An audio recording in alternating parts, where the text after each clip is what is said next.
Mr. President, thank you so much for making time to speak to us. South Africa is celebrating 25 years of democracy. What is it exactly that we should be celebrating about this democracy? 25 years means it's a silver jubilee of democratic South Africa. And if you look at this democratic space that we've been enjoying over the past 25 years, how would you complete a sentence that starts with "the essence of democracy is"? How would you complete that? The essence of democracy is really having a government of the people, by the people, accountable to the people. So the people are central in any democracy. Once people are left out or marginalized or not responded to or not heard, because people do not only have concerns, complaints and requests, they also have suggestions. Yeah, so they need to be heard as well. The electorate feel that they don't have enough power to hold those elected accountable. Yes, because our electoral system is a proportional representation system, both at national and provincial level.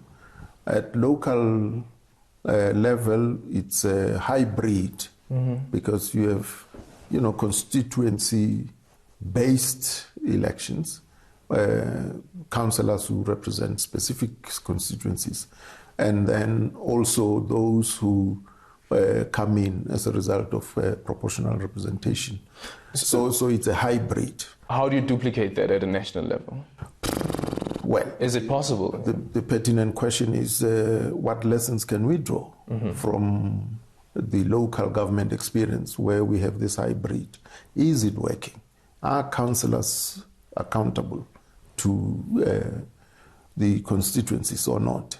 And once we've drawn the lessons, we can then adapt and amend the act accordingly. I think then that leads us to the next question, that if I can't hold the individual, Kgalema Motlanthe, accountable, then I must be able to hold his party accountable.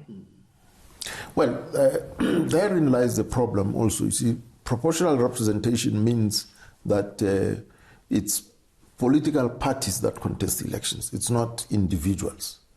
So the political party follows its own internal mechanism of selecting, public representatives. Once the results are declared and they know how many seats in the legislature or parliament they have. And so there's no direct connection between those who end up being public representatives and the constituency. The constituency relate to a political party. Do you then think that what the system does is that the system goes for the more popular instead of for the most appropriate and highly skillful person for that position? Yeah, precisely. Precisely, that's where the weakness is. And how do you fix that? Well, we got to take these weaknesses as,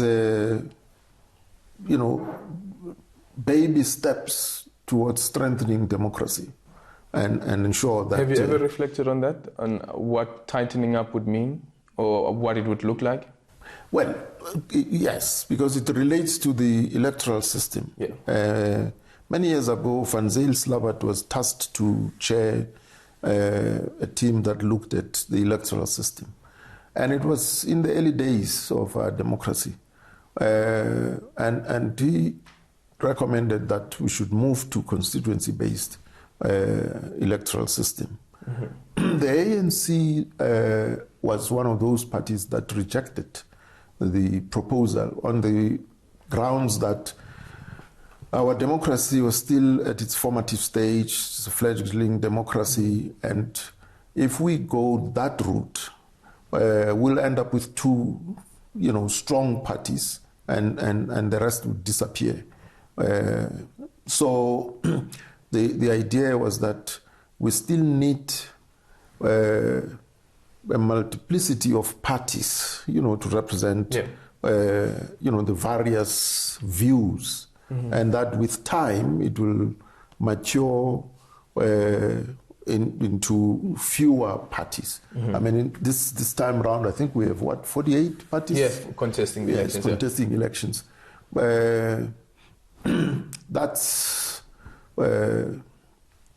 That means the voters are spoiled for choice.